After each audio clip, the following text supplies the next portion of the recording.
He stood in torn clothes, his eyes fixed on the helicopter gleaming under the sun, while the wealthy crowd laughed at him.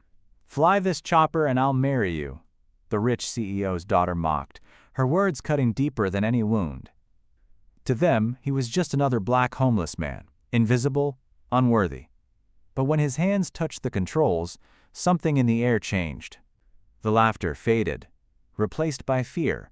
Who was this man they had humiliated? And what secret power from his past was about to humble them all? Before the laughter, before the humiliation, he was just Marcus Hale, a quiet man living on the edge of the city.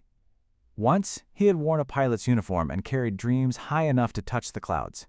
But life had clipped his wings. A tragic mistake, a company's betrayal, and the color of his skin had cost him everything. His job, his reputation, and eventually, his home. Now, each morning began with the same sound, the roar of helicopters from the nearby airfield, a cruel reminder of what he'd lost. Marcus would sit by the fence, eyes tracing the sky, wondering if anyone even remembered the man he used to be. And then came that day, the charity gala for the rich and powerful. Marcus hadn't planned to be there. He only wanted leftover food. But fate doesn't ask for permission. That's when he saw Clara Stanton, the CEO's glamorous daughter, stepping out of her luxury car, laughing with her friends. They didn't see him. Not really. To them, he was invisible until her eyes caught his, and a smirk curved her lips. Something told Marcus that moment wasn't random. It was the start of something that would make the whole city remember his name. The laughter started softly. A few whispers, a few phones lifted for pictures. Then it grew into a wave of mockery. Marcus stood frozen near the shining helicopter, the weight of hundreds of eyes pressing on him. Clara's voice cut through the noise like glass. "Come on, hero. Show us what you've got. Fly this chopper, and maybe I'll make you famous." NNHER friends roared with laughter. To them, it was a joke. A cruel, glittering joke to amuse the rich. But to Marcus, it felt like every insult, every rejection, every closed door he had faced, for being a black man in a white-dominated world, all returning at once. NNHE turned to walk away, humiliation burning through him. But then he saw the small plaque on the helicopter's side. His eyes widened. He knew that aircraft. He had flown its prototype years ago, back when he was a respected test pilot, before everything was taken from him. NNTHE crowd's laughter grew louder. Clara tilted her head, mocking. "What's the matter? Afraid you'll break it?" Something in Marcus snapped. He stepped closer, his voice calm but firm. "Open the cockpit."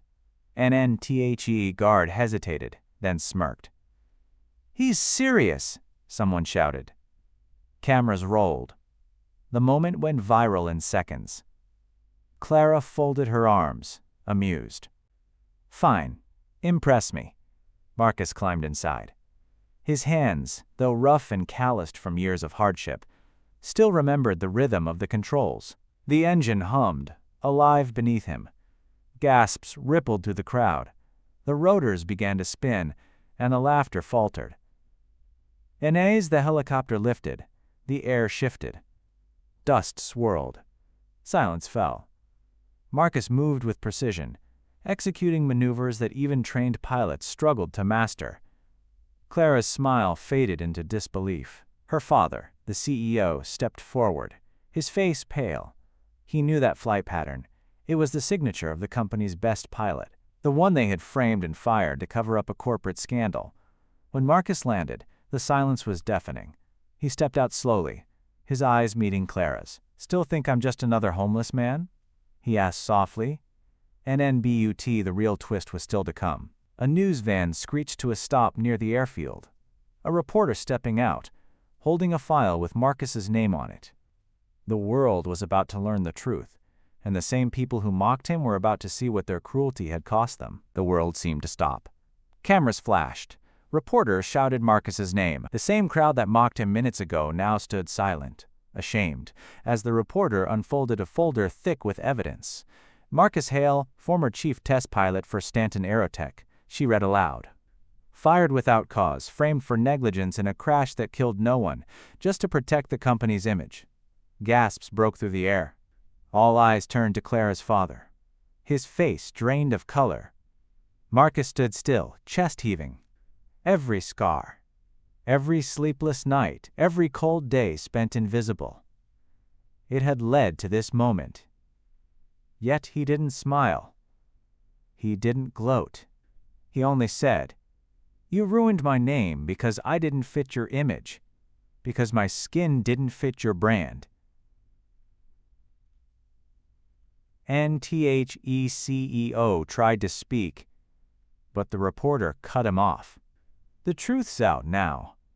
The investigation's reopening." Suddenly, the tension snapped. Security rushed forward. Chaos erupted. Clara called out, "Wait!"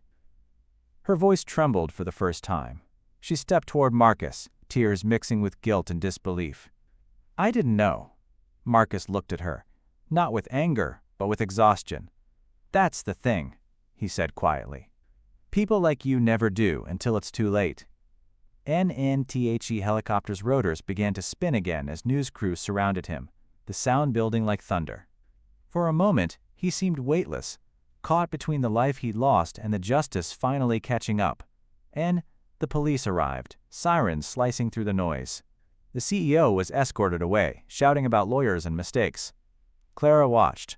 Broken, Marcus turned once more to the helicopter, his old dream, his old pain, and whispered, "Now they'll remember who I was." NNTHE camera zoomed in on his face as he lifted his gaze to the sky. Eyes filled not with anger, but with something deeper. Freedom, NNBUT. Just as he stepped forward, the reporter's phone buzzed, a new headline flashing across the screen. Sten Aerotech under investigation, more cover-up suspected. This wasn't the end, it was just the beginning. The airfield emptied slowly, leaving behind only the sound of distant sirens and a man standing beside the machine that once defined his life. For Marcus Hale, justice hadn't come with applause. It came quietly, like the soft hum of the helicopter cooling in the sun. Days later, headlines covered every screen. Black pilot vindicated after years of injustice. Corporate racism exposed. NFOR, the world. It was a story. Another viral clip, another trending topic. But for Marcus, it was the first breath of peace he'd taken in years. He found a small apartment near the same airfield and returned to teaching young pilots. Many of them kids who looked just like him. Kids who had been told their dreams were too high, their skin too dark, their chances too small. NNCLARA never returned to the spotlight. Some said she left the country. Others said she started over somewhere no one knew her name. But maybe, somewhere deep down, she carried the shame of that day, and the lesson it burned into her soul. Marcus never sought revenge. He didn't need to. His dignity had done what anger never could. It exposed the truth. And as the camera pans out, we see him watching another helicopter rise into the evening sky, his reflection glinting on its glass. For a moment, his face softens, not in pride, but in quiet triumph, because sometimes the loudest justice isn't shouted, it's lived. And maybe that's what this story reminds us, that racism doesn't always wear a uniform or raise a weapon. Sometimes it hides behind laughter, privilege, and power. NNBUT, one act of courage. One man's refusal to bow can turn mockery into memory, and injustice into change. NNSO, the question remains NHOW. Many more Marcus Hales will it take before we finally learn?